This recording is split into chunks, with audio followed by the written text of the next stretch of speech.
Welcome back to the Good Pod listeners. Today, I'm honored to be joined by Dr. Kamena, an incredible volunteer who has been providing free annual eye exams, glasses, and lenses to our neighbors at Goodness Village. He doesn't do it alone. He also brings his team of scouts, making it a real community effort. But what makes this story even more special is how it all started, with a personal connection to one of our neighbors. Dr. Kamena, thanks for being here. Well, I'm actually honored to be here. Thank you for inviting me. Well, let's start from the beginning. So you've been hosting these annual eye exams at our village for some time now. What inspired you to offer this service to our neighbors? So one of your residents, who I went to school with from kindergarten to 8th grade, and I hadn't seen for at least 25, maybe 30 years, came to my office for an eye exam.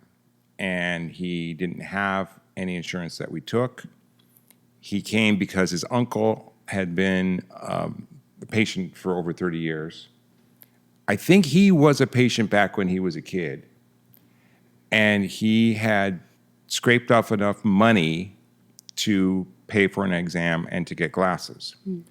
And he didn't want to go to Costco or Walmart. He wanted to support a local business. Nice. And especially somebody he knew. And so when he told me what had been going on in his life recently and that he was here, I felt bad about taking his money. And so I was really grateful for the sentiment, but I said, hey, dude, don't worry about it. Like, I'll take care of it. And he was really grateful for that. And then I said, well, tell me about where you live. And I'm embarrassed to say I didn't know about Goodness Village before he came in. Mm-hmm. And so then he told me about Goodness Village, and I said, well, so you guys clearly don't have any eye care because you're here. And he's like, yeah, we don't. And I said, well, do you need it? He's like, oh, that's a really good idea. I'll talk to Jackie about it, and I'll get back to you. And so then you got back to me and said, yeah, that's like something we're missing. And so then we set up our first day in October, 3 Octobers ago. Mm-hmm. And that's how it started. And can you tell us a little bit about what it was like reconnecting in that way? Well, it was really cool, I mean, I hadn't seen him for over 30 years. We'd always gotten along. We had friends in common. And it was nice to be able to be helpful to him. It was fun to reminisce. It's a nice thing about practicing in the same community you grew up with, is you bump into people and that you knew. And, most of them are not necessarily people you were super close with, but they're people who you at least knew, and you have the common experience of growing up in Livermore in the 80s that creates a bond in and of itself, no matter what path that your life has taken you on along the way.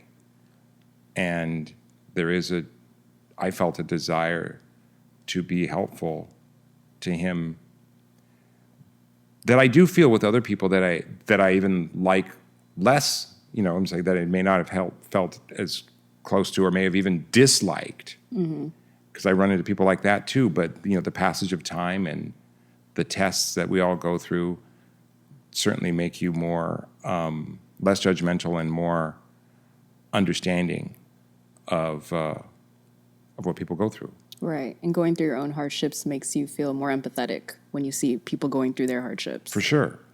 For sure. Well, you're only here once a year, but the neighbors have a very deep bond with you, so much so that you coming up here, one of our neighbors stopped you just to have a whole conversation. Yeah. Actually, right before I recorded, I told them that I was coming to do a podcast with you, and they were all super excited and told me to tell you to stop by so they can ask you a bunch of eye questions. So in your experience building bonds with our neighbors over the years, is there an instance or interaction that really stuck with you? It's been really fun, and I do see some of them in between, because if somebody has an eye infection or something stuck in their eye or whatever, they are welcome to come to my office in between the annual visits here. and some people do, or they break their glasses or whatever. And so I guess, Nacho sticks out actually the most. This is the first thing he sticks out in my mind immediately when you said his name, because not only does he come as a patient, but he comes to help. Like every year, he has been like an extra staff member. And he really connects with the kids, the scouts that come. And he's got a lot of interesting experiences. He used to be an ice skater, and he used to be a skating coach. And so he's talked to kids about that. He's got a lot of pictures that he keeps with him about, life in Mexico or life around here or whatever. He's just very personable, and he's very entertaining. He's funny, and the kids ask about him. Oh. And so that's the one that sticks out immediately when you ask that. Okay. And speaking of the kids, whenever you do the eye exams, you don't come alone. You usually bring a band of scouts with you to help out. Can you tell us why you think it's important to involve them and why you decided to bring them?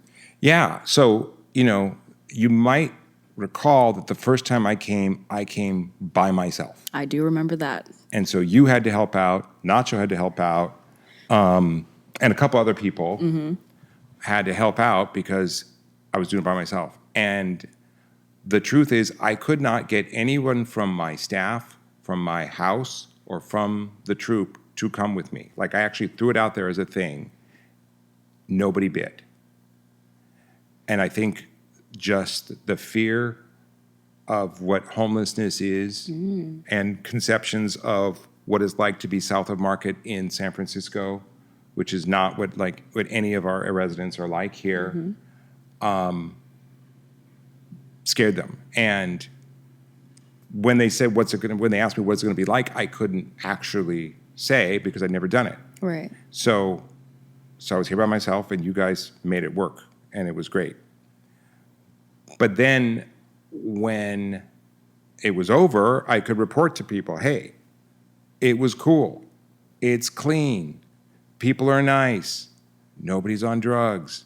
Nobody's scary. Everybody's appreciative. I promise you're going to have an enriching experience. Then I got a bunch of people.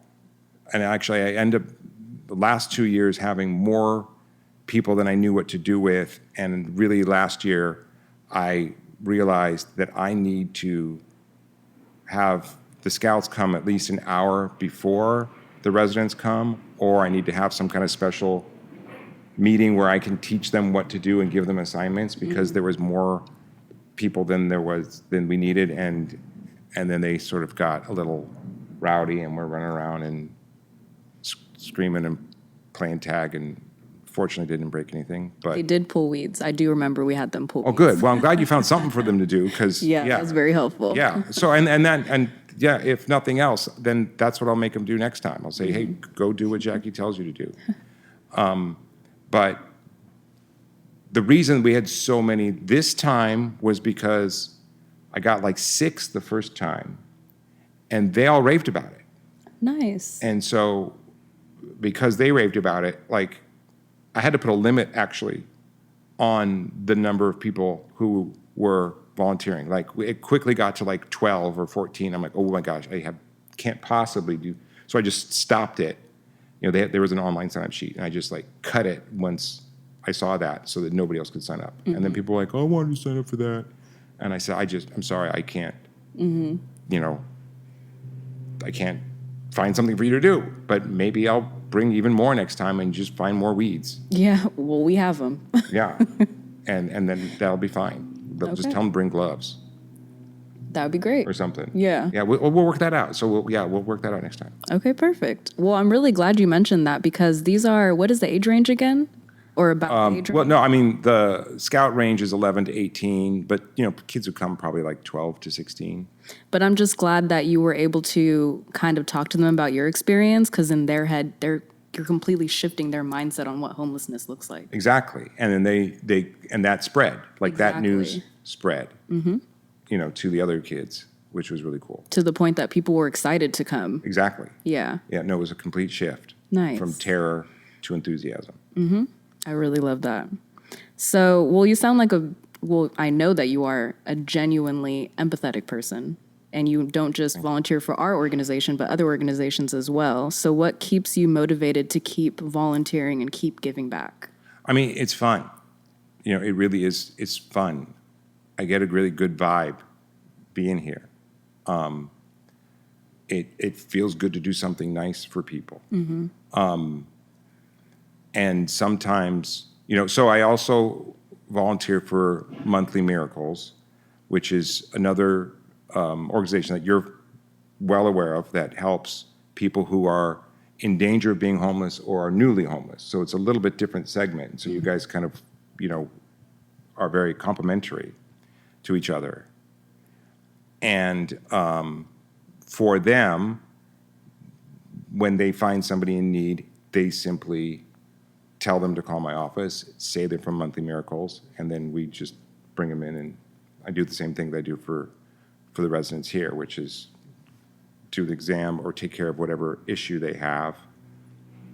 It feels good to do nice things, right? I mean, it just does. And to know that you're really impacting people's lives, and I understand how important it is to see, and I understand it is a huge impact on them, right? I mean, it's easy for me because I do it, because it's my job and my business, and so I can provide things really inexpensively to them that would cost them more money.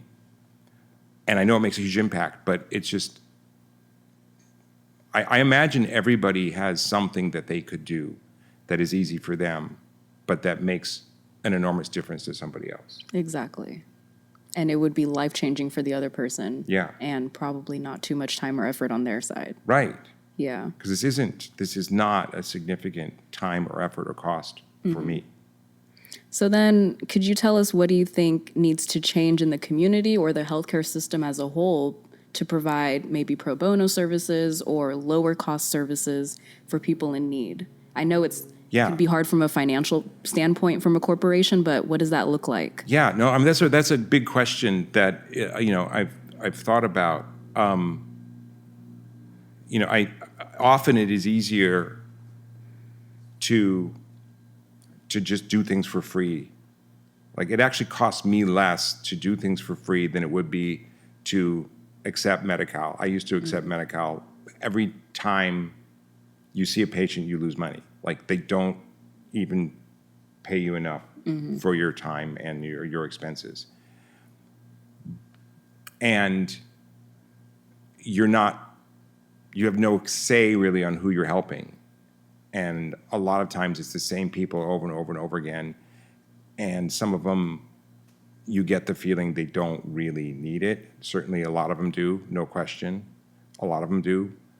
But here it's like, I know everybody needs help. And I would rather do it for free. And I was talking to the resident that we bumped into outside. And I think that the doctor I'm going to refer him to figure out what is causing his recurrent problem is probably going to do it for free. Like, because I know he does cataract surgery. When he does cataract surgery for Medicaid patients, I think he just, like there's a group of them that just kind of agree to share that burden. Because if you accept Medicaid, you could easily do nothing but that. But I don't know for sure. And so, I found out about this just by chance, right?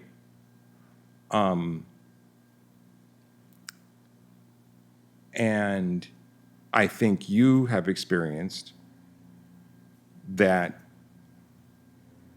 the more people find out, the more people just want to help without you even asking, right? It's true. And I know several scouts from my troop, including my 16-year-old son, the 14-year-old is the one you've seen a couple times, want to do Eagle projects here. Exactly. Yeah. And which I think is so cool.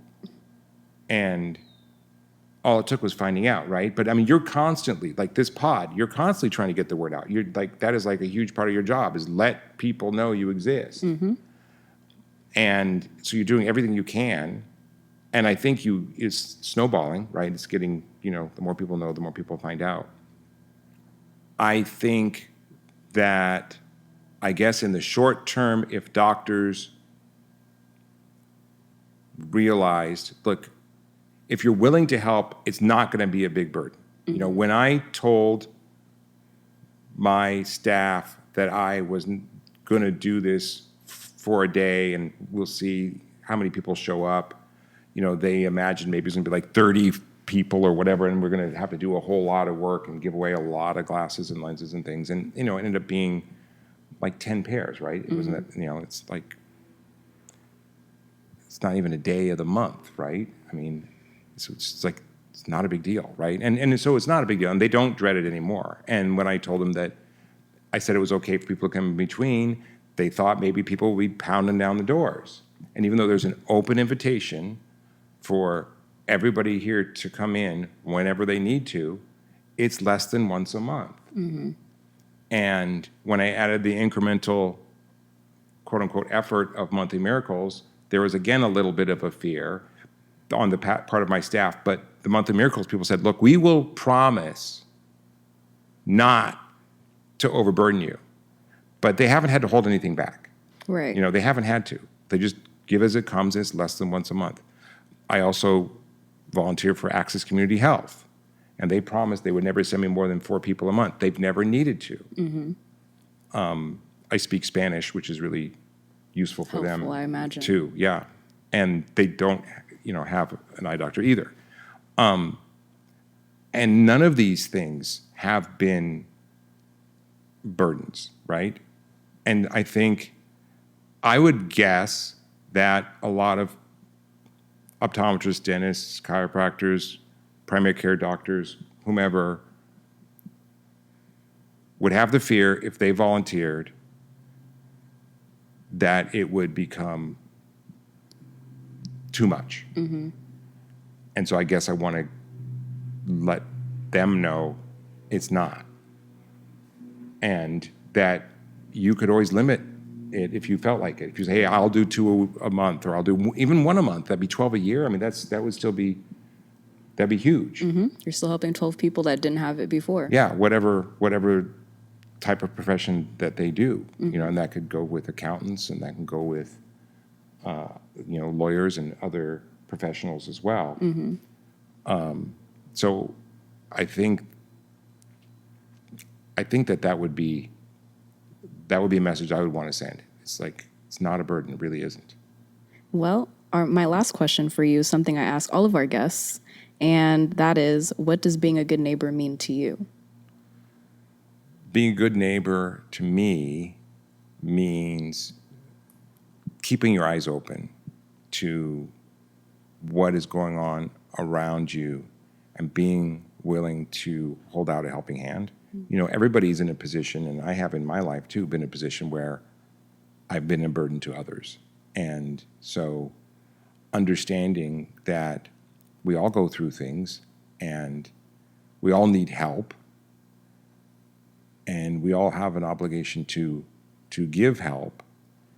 And I am Christian. I believe in Jesus' message about loving everybody as you love yourself. I mean, that's like, he said, love God with all your heart, strength, and mind. And then close second is love everybody else and don't judge people.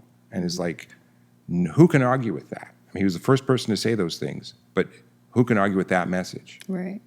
And I think that's an eloquent definition of what a good neighbor is. I like that you said anyone's capable of helping. Yeah. Sometimes people think only doctors can help, or Right. only teachers can help, or only CEOs can help, but anybody can help. Anybody can help. Like, the Scouts doing weeding, right? I mean, but you guys have all sorts of stuff to do here, painting. And I mean, I don't know, you could list the things better than I could list, but there's tons to do. Yeah, whether you're into chickens, which is what, my son's going to build like it's called a brooding box to help the chickens continue to want to lay eggs for the residents here, and that's going to be fun, I mean, everybody loves chickens, Right. Our therapy chickens. the therapy chickens, right? He's going to help the therapy chickens. It's like, somebody could help. They're an artist. Somebody could help. They can do construction. They can do handyman repairs. They could think that they have no skills, but you will find some way. Just coming here and hanging out with people, fellowship. Yeah, just having a conversation. Fellowship, hanging out, sharing. Everybody can do something easily that will mean way more to the recipient than it will cost the person who's giving it. Mm-hmm. Well, Dr. Kamena, thank you so much for your time. You definitely It's my pleasure. Our neighbors see clearly, literally and figuratively. Thank you. Something as simple as a pair of glasses can change someone's world, and we're so grateful for the time and care you put into our neighbors and helping them get well. I'm happy to do it. I really, really enjoy it. I love being here. And for anyone listening, if this conversation got you thinking about how you can give back, not just to us, but anyone in your community, just know that even the smallest act of kindness can have a big impact. And as always, if you enjoyed this episode, don't forget to subscribe to The Good Pod, share this conversation with your community, and stay tuned for more stories. And remember, being a good neighbor isn't about where you live, it's about how you show up.